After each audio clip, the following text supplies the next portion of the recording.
DW Africa Link.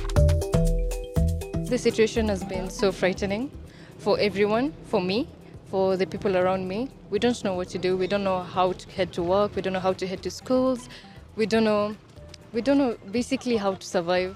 And given the states of living, you can't just stay at home, really. You want to go and work. You want to go and find means to eat.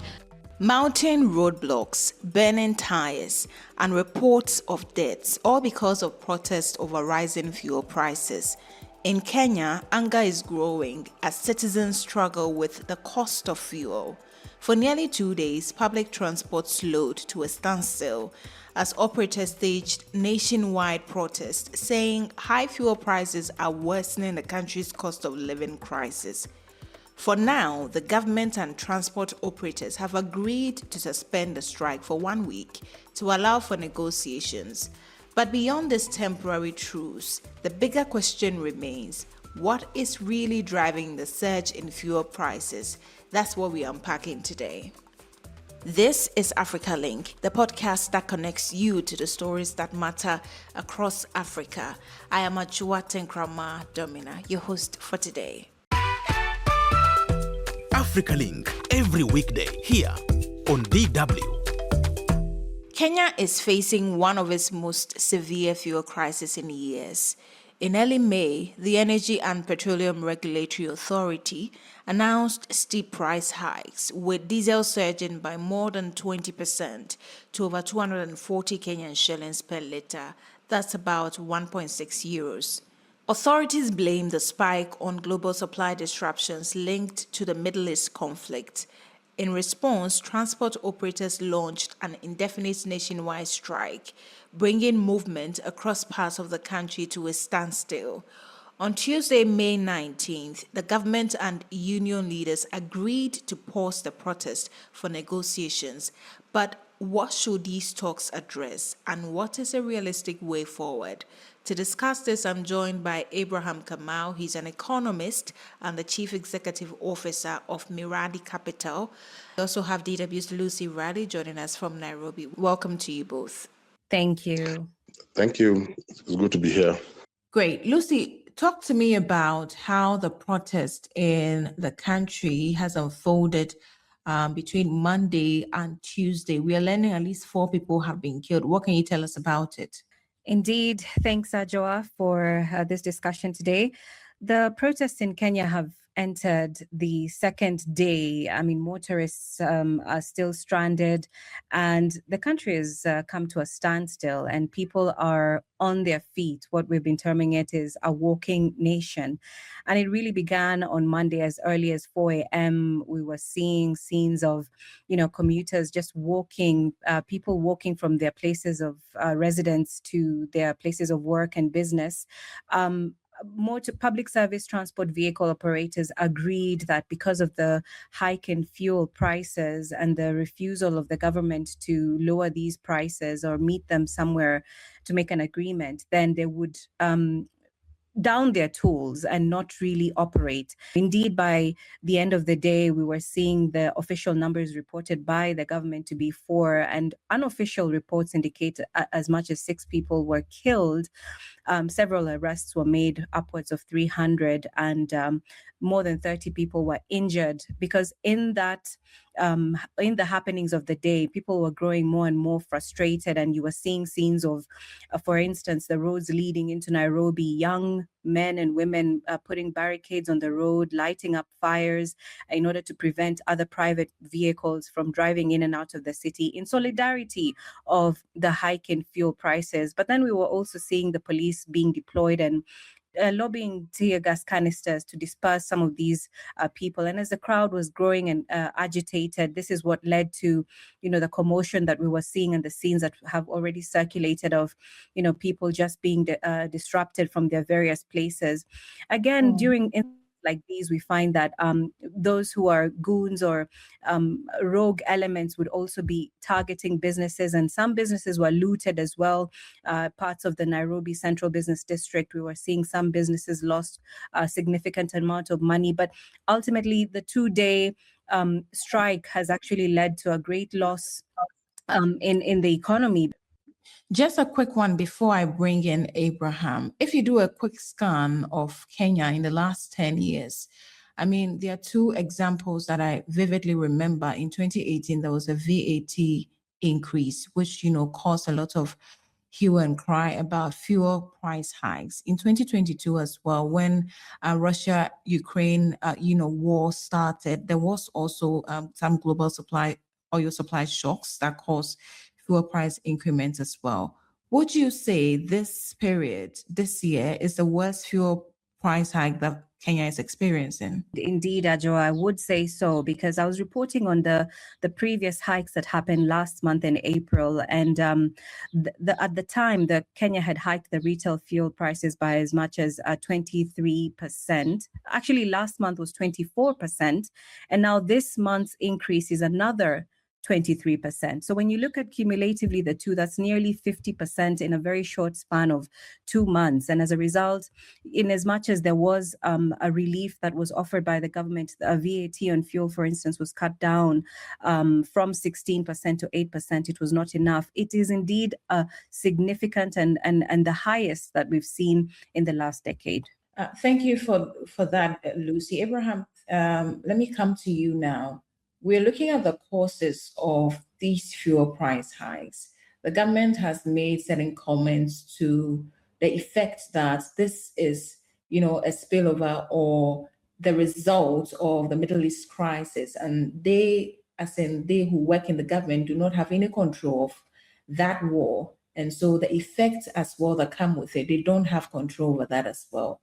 Do you think that this is largely an issue of the effects of this war, or this is a currency problem, or is this a policy issue that is causing the fuel price hikes? No, thank you very much. Number one, yes, the current Iran, what's happening at Iran has definitely affected the landed price of fuel generally into Kenya. And number two, the pump price is a combination of the landed price plus levies that the government puts on that fuel, VAT included. So there is truth that yes, that war has definitely pushed up. I mean, if you look at the oil prices, they've gone up. But to what extent that filters into the pump price is now determined by, will the government keep whatever their levies the same, or will they scale back and try and stay and put prices to what people psychologically believe to be acceptable to them? And thirdly, in terms of currency, no, that's definitely not a factor in this case. So the issue here is that the pump price is a function of landed price plus levies. So for it not to, so if the landed price goes up, for you to maintain the price that you have, you either have to give up. You either have to give up on the levies that you're putting in, or subsidize it at the end. I've heard a protester say that, for instance, if you look at the countries that transport their fuel or any other goods through the Mombasa corridor, you have Uganda, you have Tanzania. Around these countries, fuel prices are not as high as it is in Kenya, but it is the same region and they are all using the same corridor and they are all dealing with the same Middle East crisis. How would you respond to that if you are responding to this protester? For those countries to have the lower prices, and not all of them have lower prices, there are some that have higher. For the ones that have lower, then probably they have given up on how much they load onto the landed price. There is no other way of doing it. And that is now a policy issue. Those countries have chosen to go that route. So and that's why sometimes comparing those prices across borders sometimes is not a fair thing, because you're probably comparing apples to mangoes, because the policy regimes are totally different in terms of their fiscal policies and the monetary policies. So to answer that protester, that is a function of those countries choosing to levy less to cushion the pump price, given the increase out of the Iran war effect on the landed price of fuel. We're going to talk about the solutions and what you think can be done. But in the moment of this strike and all of this protest, how much of productivity has been lost and how much of an impact does it have on the economy? You see, energy is at the heart of any economic process or economic production process. So basically, because of what has happened, when transport is withdrawn, the labor cannot get to factories, materials not get to factories. So it is the number, in terms of lost opportunity costs and in terms of lost production, it's definitely in the billions, no doubt about it. And it's simply because it's energy. Energy drives everything. And you see, and that's why sometimes people protest, because this price, it will eventually filter into your food, it will into your school fees, into everything, because every production function and value chain uses energy. It's just the variation of how much of that energy you put in. So like for the vehicles, once the vehicles, with this price, they have to hike their fares. So you see, when you hike your fares, then other things happen. So people have less money in their pockets. So there's a ripple effect. So people will start agitating for higher salaries. When you agitate for higher salaries, means that the cost of production goes up. So it spirals and goes round and round and spirals, and circles get bigger and bigger. So in a nutshell, and to answer you, it's far bigger than just a pump price issue. It's good to look at it as an energy, the cost of energy, and being a very huge cost of production. Because remember, even it will affect the cost of power. And if you've noticed, power has gone up by 4 shillings per kilowatt hour. I'm not very sure that those two are related, but it has, just for the record. From what you're saying, this may very well be a cost of living crisis as well. If this prolongs and there's no solution in the near, few days, what is likely going to happen in the Kenyan economy? Let's start. First of all, both parties have agreed. The government and the stakeholders, the leaders, have agreed to a stand down of 1 week. So I think things will go back. I think we'll have our transport back, and so there's a 1 week for them to discuss whatever they need to discuss to see how they can sort this out. In terms of solution, remember, you have two options. Either you bring down your levies and your taxes to accommodate that change, to bring it down to whatever price you want to achieve, or allow it the way it is, and then now do a subsidy. But if you look at it from a fiscal perspective, it's either the government gives up income or uses the income it has earned to reduce this price. So mathematically, it more or less comes to the same thing. So it's a policy issue again, but I think the end user will be more interested in the results. The government has several options of how it can go that. So it's very interesting that you point out the strike has been suspended. And I'm just going to read the quote from the national chairman of the Transport Federation. He says that we've had a breakthrough, not because we're satisfied, but because we want to give negotiations a chance. And if that is not taken seriously, they will be back on the street. Do you think that in 7 days, we'll have to come back to this discussion again because there's no way forward? No. I know for a fact the 1 week is a good time to really look at it. You see, now in that 1 week, everybody will put their case and they'll put it down in numbers. The government will also explain their case as to why they've done whatever they've done and how far they can push back, and explain to them why. And also the stakeholders will also tell them why this price, they're not in business. So they will come to an agreement. 1 week is enough, for as long as both parties are willing, because remember, we all want to win, and there's a win-win solution. So I believe, I don't think we're coming back to this. Hold on for me, Abraham. I'm going to come to you so that you expatiate on these solutions that you have mentioned. But Lucy, how much of an impact does fuel have in the scheme of things when you're looking at cost of living and citizens, agitations? How much of a role does the fuel price play in all of this? Indeed, the cost of fuel has a huge and significant impact on really daily life. Everything depends on largely fuel. For instance, for the farmers transporting their goods from the farm to the cities all the way to the market, it will depend on how affordable it is to transport these goods. For instance, I remember sometime in the last month, we've been seeing that, cost of basic commodities like tomatoes has even gone up, and it can, to some extent, actually be attributed to fuel being at the heart of it. The cost of fuel has gone up. Earlier on, Abraham talked about electricity. Indeed, it is a factor that is considered. Fuel costs go into how it is tabulated, the cost of electricity. And so you find that the cost of electricity also becomes expensive for the common Kenyan. And so it is very significant exactly how the price of fuel comes down. Because even, for instance, we've been seeing children not being able to go to school, hospitals, those who need to go to hospital to get their treatment. That becomes a factor because they have to dig deeper into their pockets. People have to dig deeper in order to be able to just afford to get from point A to B, and even to be able to access some of these services. And bear in mind that it's coupled with, inflation has gone up and the cost of living is indeed skyrocketing or rising. And so it really does significantly impact, the decision that will be made next Tuesday when they come again and have the discussion and make a decision on what is the way forward. Abraham seems very positive and optimistic about the fact that we are not seeing protesters go back on the street. But when you speak to the ordinary Kenyan, do they have that trust in the ability of the government to fully resolve the crisis and will not have to see this again? There's been mixed reactions on the ground, quite frankly speaking.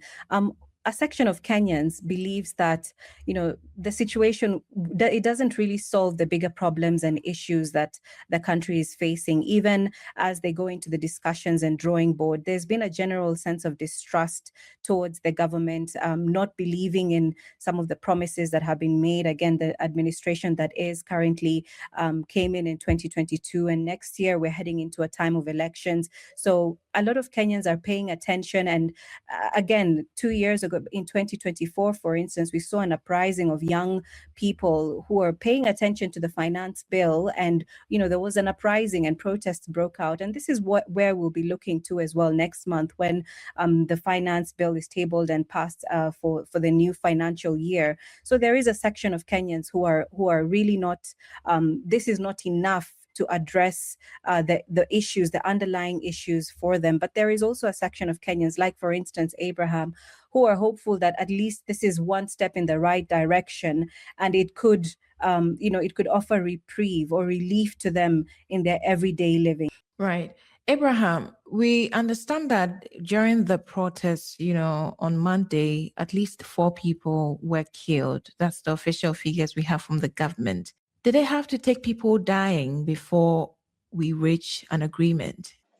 Well, I will not speak for the government, for sure, but it's sad that people have to die. But without sounding insensitive, it is what it is. And sometimes some of those stories, and I'm not talking about this particular story, has 2 sides. And I think normally we only tell one side of it. And I think I will not go beyond that. But what I can say is that I think we need to increase the level of positivity in this economy. I think we cannot always come out and always say that it will not work. I mean, it's not even logical to say that. You see, I think you always allow something, you always give something a chance. If you look at most countries right now, they're having issues of availability of fuel.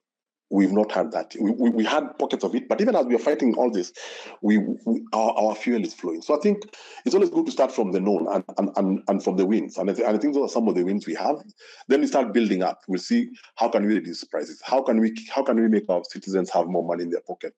How can we make the citizens believe the government more? Those are the questions we should be asking, and see how we can work on that so that we work together. Because Kenya is ours, nobody's going anywhere, so we might as well fix it. If you were invited on the committee, for instance, that is looking at the way forward, what would be your top 3 recommendations to the government to attempt to tackle this fuel issue once and for all? Number 1, I would try to establish what is the bearing capacity of the citizenry in terms of pump price. And that can be calculated. If that is arrived at, then we work backwards. What do we need to offload? Because apart from reducing levies, one of the things we can also do is renegotiate the price at which we buy our fuel. because you know that it's in a market. It's a market. You can get a better price. Probably have a look at maybe have a different source. So that we try and see each of those variables. How can they move upwards or off? Number two, I think I would recommend that the formula for arriving at the pump price is made public as it was before, and not only made public, but there's civic education behind it. To just show people roughly this is what it's not a jumbo. This is how we do it. This is how we arrive at these numbers. Sometimes they go up. Sometimes they go down. And then lastly, I think maybe more consultation prior to this kind of decisions. And you know, EPRA being the body that deals with this, just let it find a way of incorporating these very, very critical stakeholders in their system and see how they can be incorporated in their decision making, so that there is buy-in even before these numbers are announced. Because if those people are involved in it, when it's announced, it's not even EPRA who will explain. It is those stakeholders who will explain to their members that yes, we are aware. These are the reasons. It's at X amount. We have been told why, and these are the options. Even if we have to move away from this is all good. So there's clarity, and there's good information flow. There's good buy-in from the critical person, so that we avoid the build-up that we have seen. Thank you so much. You heard there Abraham Kamau. He is an economist and chief executive officer at Miradi Capital. Earlier, you heard DW's Lucy Riley joining us from Nairobi. Thank you both for your time. Get the stories that are shaping the continent here on Africa Link. Well, some stranded commuters shared their experiences with us during the 2-day protest. The situation is not comfortable. I've just managed to walk to cover around 20 kilometers. I walked 10 in the morning, and right now I'm just covering another 10. But you can see around, there is no public transport. Early in the morning, we did not see any school bus going around, meaning children have missed school. And for those who are fortunate even to get there, I don't believe whether there's learning going on in schools.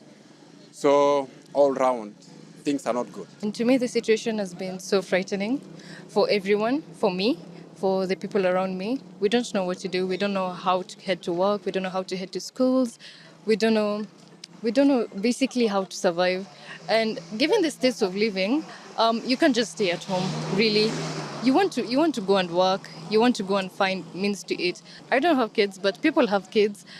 People have families that they want to feed. But what are we going to do?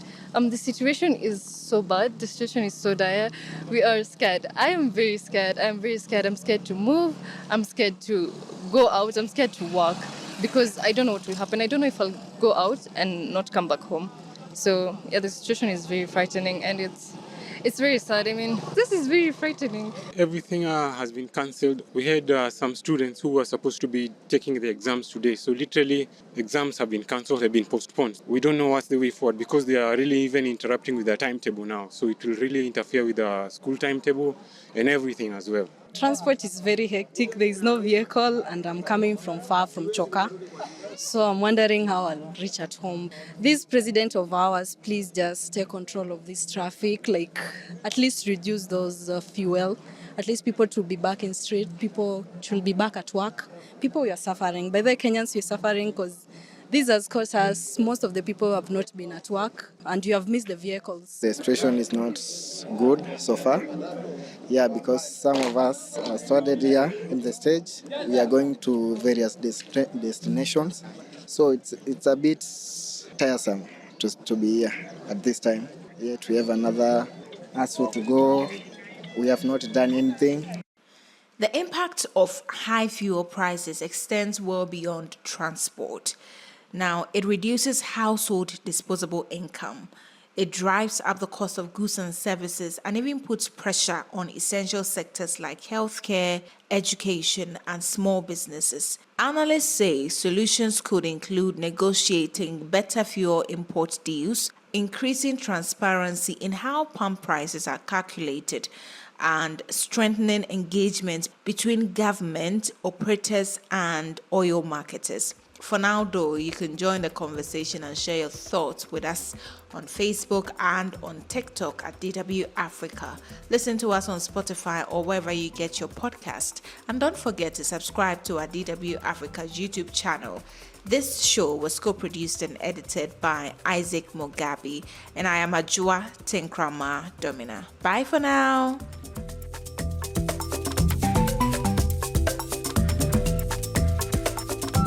DW. Made for minds.